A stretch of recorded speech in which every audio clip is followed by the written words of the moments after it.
Everybody! Oh, I forgot to start the car.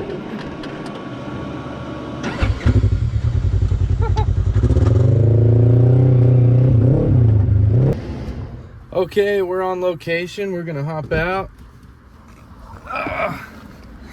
get this machine unloaded, and head out on the trail. I'll see you guys then. Stoked. Actually, before we go, a little something about this machine. So this is the Vault, and the Vault is our machine that is different than any other machine in town that you can rent. Yes, you heard me right. You can rent this machine. This was a race car that has now been transformed into a crawler and still kind of does race car stuff, but doesn't do it officially. So if you want to do something new, something different, something unique, something super memorable, come rent this thing.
Okay, so we've made it to a place called Determination Towers, and when you're seeing them up close and personal for the first time, it's amazing. Okay, it's breathtaking. And what's interesting about this is you can see mountain ranges behind it. I believe those are the Henrys. I could be wrong. I'm gonna flip my camera around. I'll continue where I left off.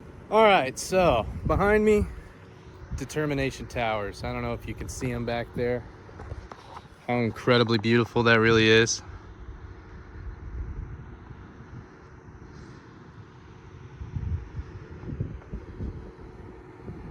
Just amazing, right? Just amazing. So, the other cool spot is directly behind us. My radiator fan's running. Oh, giving the machine a little time to cool off. Look at that. Are you kidding? That's where we came from.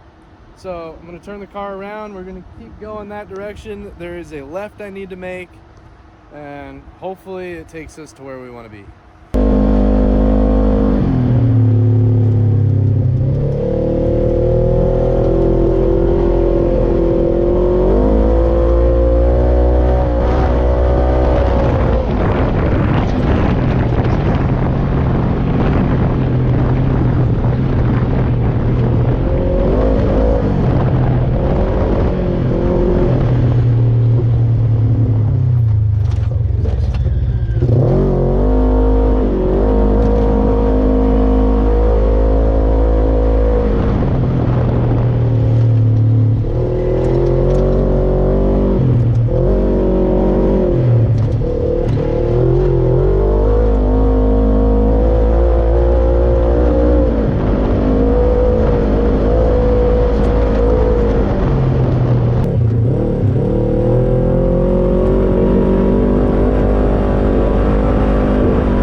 BLM trail maps on the trail are like the worst thing to go by. They always do an emblem that's way too big, so you can't tell where you are. Like right now I'm in the fork of a road. There's a left and there's a right. On this map, it quite literally does not show a fork in the road. Bah! This is why we use Onyx or All Trails or whatever you use on your phone. Do that. Download offline maps. Way better off than trying to depend on BLM trail maps. Also, if you rent with us, we provide trail maps and books, and they are way more intuitive than a BLM map ever could be. So we are here, all right? Fork in the road that way. Fork in the road that way.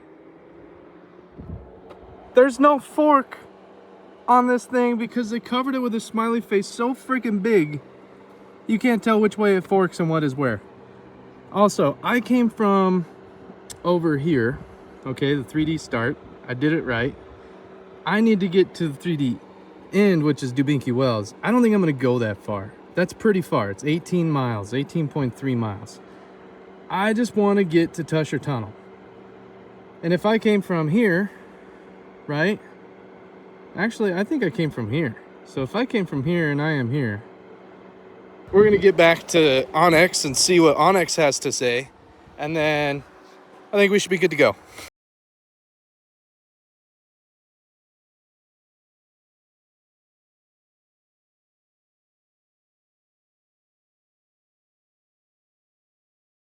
All right, folks, I figured it out. If I go right and then right again, it'll actually take me back to my truck. If I go left, it'll take me to Tusher Tunnel, which is where I want to go. Got it. I'm just going to pretend like I just miraculously found it, though. Found both on my own, no maps. Made it back on trail where I'm supposed to be. We're going to keep moving. Don't know where it's going to take us, what we're going to see. But I can tell you right now we're in the bottom of a canyon and it's beautiful. Look at this.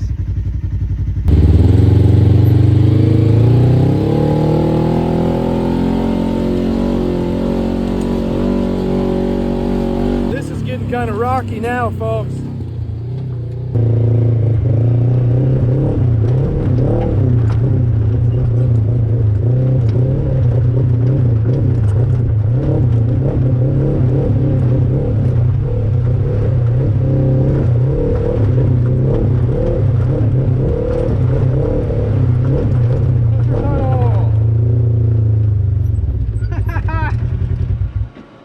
I knew I wasn't very good at getting lost. Check this out. You see that? You see that? That sign, it says Tusher Tunnel. That's where I'm headed, boy.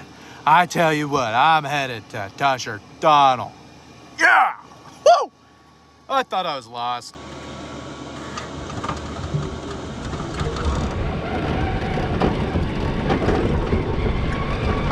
Sunny. Oh, I forgot to start the car.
We've made it to Tusher Tunnel.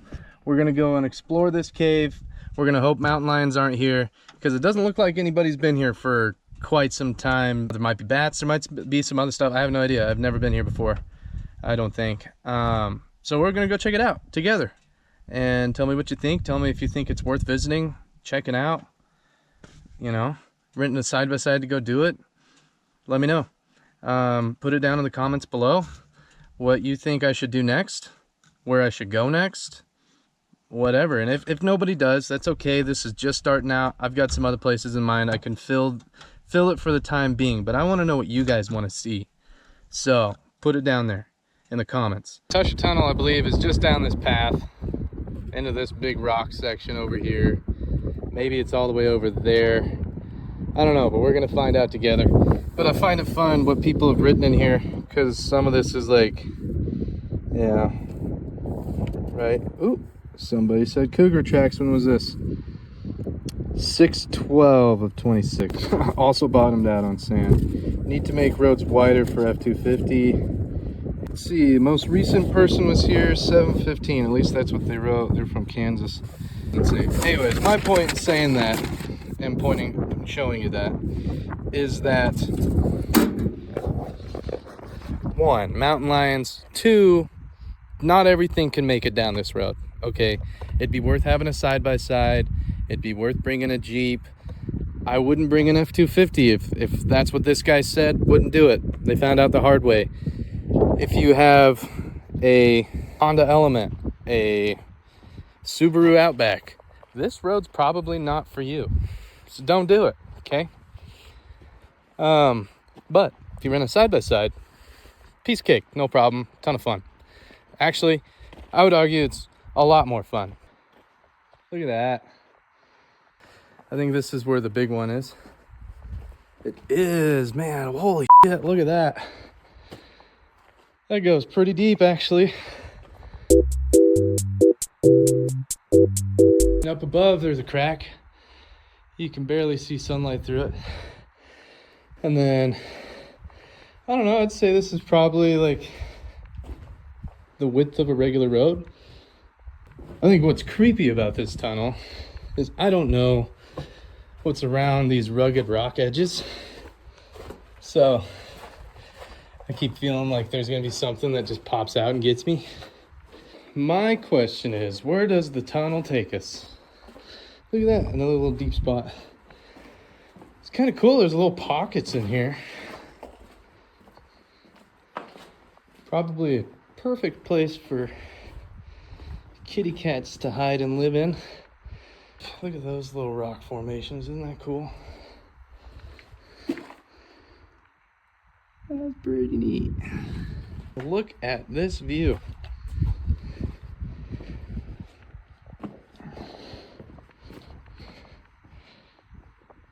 Isn't that just freaking cool?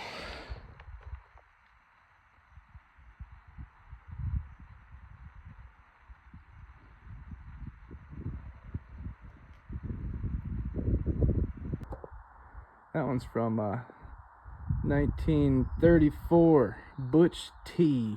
Back through the deep dark cave we go.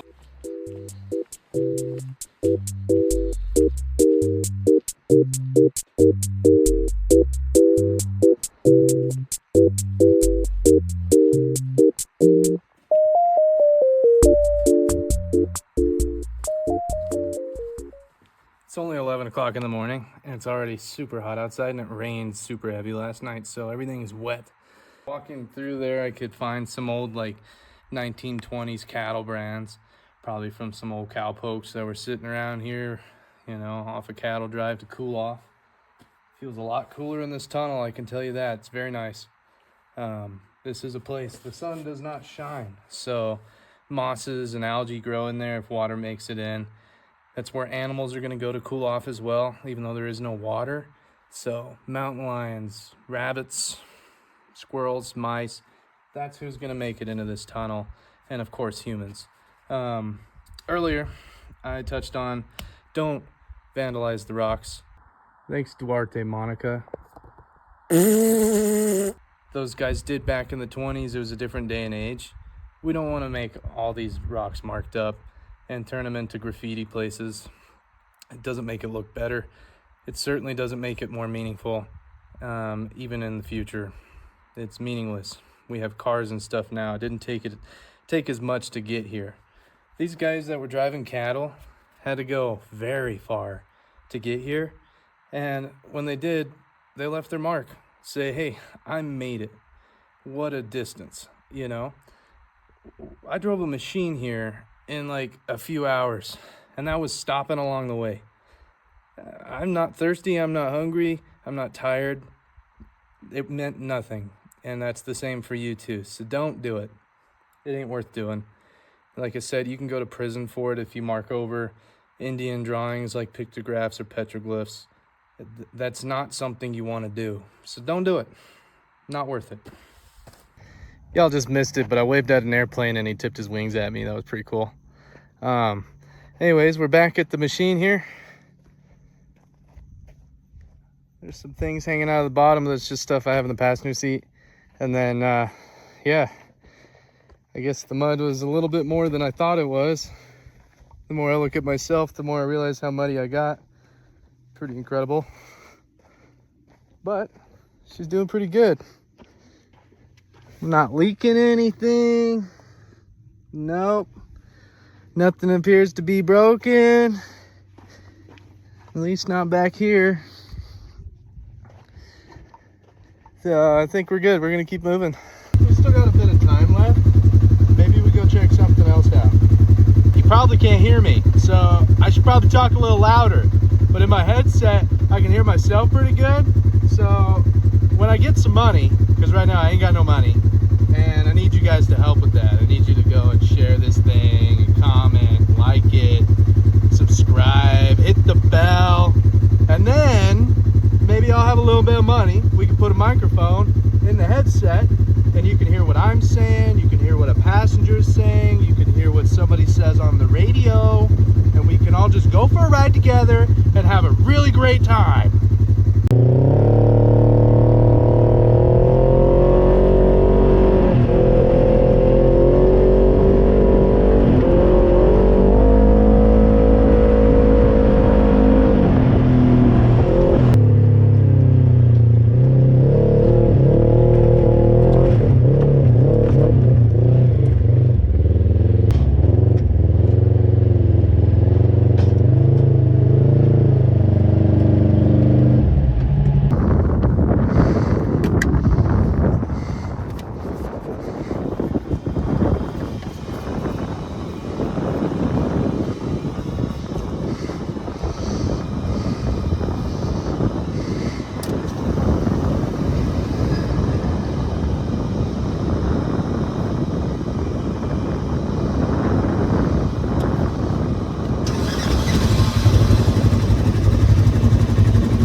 So we've made it to Uranium Arch.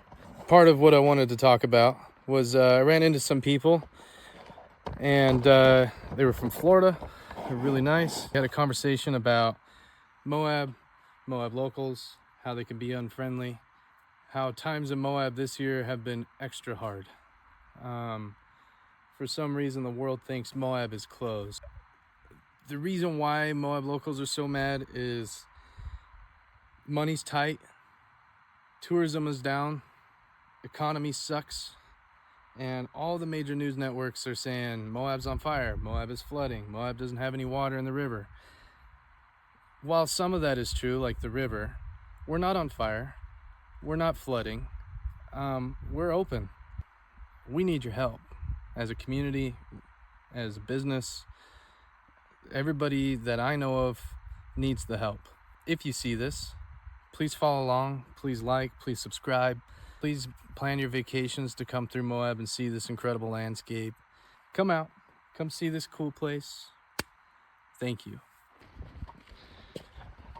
Definitely a little more work to get to this one. Driving wise. Walking wise, this is a lot easier than Tusher Tunnel. It's a lot more flat. It's still steep. It's just not climbing ledges to get here. This, if you couldn't hear the echo already, is Uranium Arch. A little oasis out in the desert.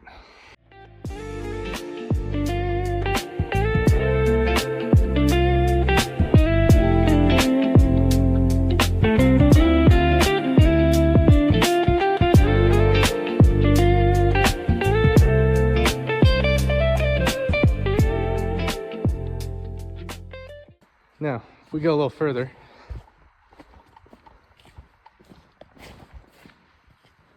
you can see that there is another arch forming. Okay, so this once was that. We won't be alive to see those be arches, but eventually, someday, down the road, those will be arches too. All of this part of 7 Mile is rocky and rough. Yeah, I would say you'd need some pretty decent clearance, and you're definitely going to need a good approach angle. If you don't, you're probably going to have a bad time on this trail. Thank you for watching this video. Please keep up with us. Make sure you watch all the videos we have to come out, and if you're wanting to look for them, if you subscribe and you hit that bell next to subscribe, you'll get notified when I post a video. And I'm going to try to do 2 videos a week, at the least 1 video a week. I plan on doing all sorts of different stuff in the shop. I'm going to send my dad out to go check out homesteads, cemeteries, all sorts of cool old stuff, abandoned mines maybe, and he'll give you a little bit of a historical about some of the stuff in Moab's area, and even some stuff possibly not in Moab's area, which I find cool, he finds cool, and I encourage him to try. Mine's going to be a lot more about trail driving and trying to get you folks here to Moab to see what Moab's all about. And if you've been dreaming about it for a long time, go ahead and head to our website and our social medias and see what you think. Schedule a rental, come out, we'll give you trail maps, books, all sorts of different stuff to make your trip easy, fun, and safe. We definitely go over the machines with you, how to operate them, what to do, what not to do. We don't want damages just as much as you don't. So please, come rent one, come explore, come see this really cool area. I'll catch you on the next one. For now, I'm out of here. Bye.